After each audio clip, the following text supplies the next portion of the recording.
Reliance Industries is in focus. Let's get a quick check as to what exactly transpired today at the Securities Appellate Tribunal, where RIL has challenged the one-year market ban that has been imposed by the regulator in the equity derivatives segment. We've got Ashwin Mohan here with all the latest details. And Ashwin, you're in the thick of things, the latest action from the courtroom. What exactly have you picked up regarding RIL challenging that SEBI ban? The stakes are really high in this case between market regulator SEBI and Reliance Industries Limited.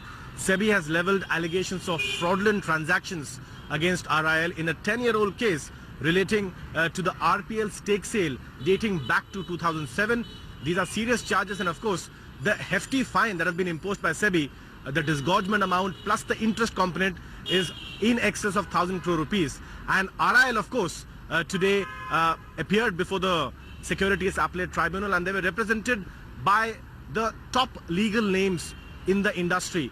Harish Salve, Zia Modi and Janak Dwarkadas, all three leading lawyers appearing on behalf of RIL at the Securities Appellate Tribunal today. And the RIL plea has been admitted by the Securities Appellate Tribunal.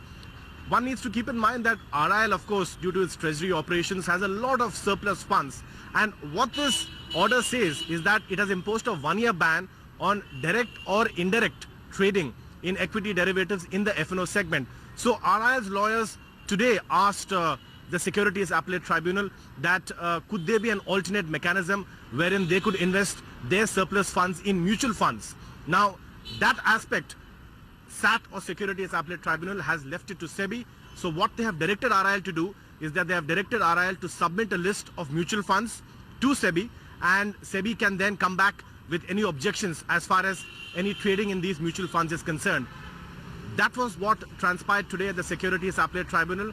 This case has now been adjourned for a period of 8 weeks and is next likely to come up in July end.